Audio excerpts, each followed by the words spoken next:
Bizim dini mətnlərdə, məxsusən Usulu Kafidə ağıl və cəhalət bölməsində maraqlı orada bir məqam var. Ağılın ordusu və cəhalətin ordusundan danışır İmam Sadiq və orada deyir ki, ağılın 75 əskəri var. Eyni ilə cəhalətin də 75 dənə əskəri var. Və o hədisi bir dənə adam oxusa, məsələn Molla Sədra ona şərh verir. Bir çox böyük filosoflar bunun üstündə işləyiblər. Orada İmam Sadiq dini ədəbiyyatımızda insanın rasionallığını əxlaqla əlaqələndirib və ağılın 75 əskəri içərisində ümidi göstərir. Və deyir ki, ümid ağılın ən güclü sərkərdəsidir. Gözəl. Bəzən deyirlər, rasionallığın əxlaqa aidiyyəti yoxdur. Əslində, rasionallıq əxlaqı sübut eləyir. Yəni, ümidsiz, depressiv insan nə qədər alim olsa da, yenə də ağılsızdır əslində də. Ağlı tamam deyil. Gözəl. Yəni, emosiya intellektin bir hissəsidir. Bir hissəsidir. Yəni, bizim əxlaqi dəyərləri sən ağıldan kənar görə bilməsən. Sonra cəhalətdən danışır və deyir ki, cəhalətin ordusu içərisində ümidsizliyi göstərir. Gözəl. Yəni, ümidsiz insan əslində ağlını işlətsə ümidsizlikdən qurtarar. Və nə qədər o ümidsizdirsə, sən ona ağıllı insan deyə bilməzsən. Sonra böyük filosof deyə bilməzsən. Deyir ki, zülm cəhalətin doğduğu sərkərdədir. Ədalət isə ağıldan çıxır. Kantın fəlsəfəsində də var da. Deyir ki, bəzi qəziyyələr var ki, o qəziyyələrin sübutu özündədir. Mövzudan çıxır. Məsələn, sən desən, zülm pisdir. Zülm mövzudur, buna nisbət verilən o hökm var ha. O hökm harda sübut elədin pis?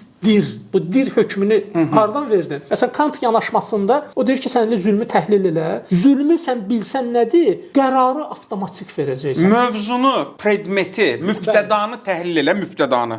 Xəbər özü gələcək. Xəbər onun içindədirsə, sən artıq orada deyə bilməzsən bunun dəlili nədir? Özündəndir. Özü özündədir. Yəni, yağ niyə yağlıdır? Duzun duzluğu özündədir. Bu onun özündədir. Ədaləti təhlil eləsən, gözəl olmağı onun içindən çıxacaq. Bir insan fəlsəfəni, sosiologiyanı, psixologiyanı bilmək istəyirsə, dərin dini biliyi olmalıdır. Ola bilsin, o adamı ateistdir. Mən məsələn, buddist deyiləm, ancaq mən buddist əsərləri oxuyuram, Jnana yoganı oxuyuram, Vedaları oxuyuram.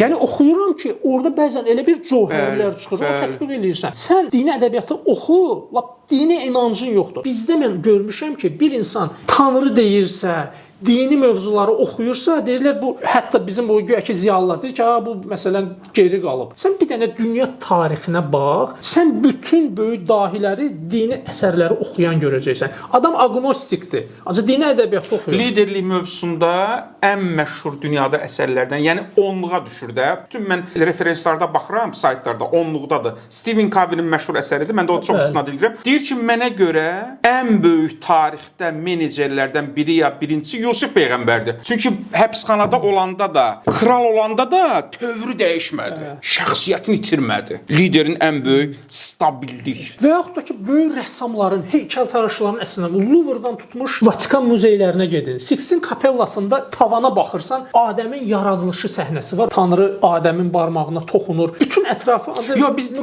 bizimkilər İsa Peyğəmbərə istinad edirlər, Məhəmməd Peyğəmbərə yox. Onlar ayrı deyirlər də. O moderndir. Çünki bu gəlib o İncildən və Avropadan və o Məhəmməd Peyğəmbərə istinad edəndə olsan bu hədis, İmam Sadiqin bu hədisi, ola bilsin sən praktik müsəlman deyilsən. Yəni əməldə bu önəmli deyil. Sən bir dənə bunu oxu. Bunun əsasında əxlaq fəlsəfəsinə bax. Bütün əxlaq fəlsəfəsində yazılmış əsərləri oxu. Sən hamısının nə qədər zəif və kölgədə qaldığını görərsən.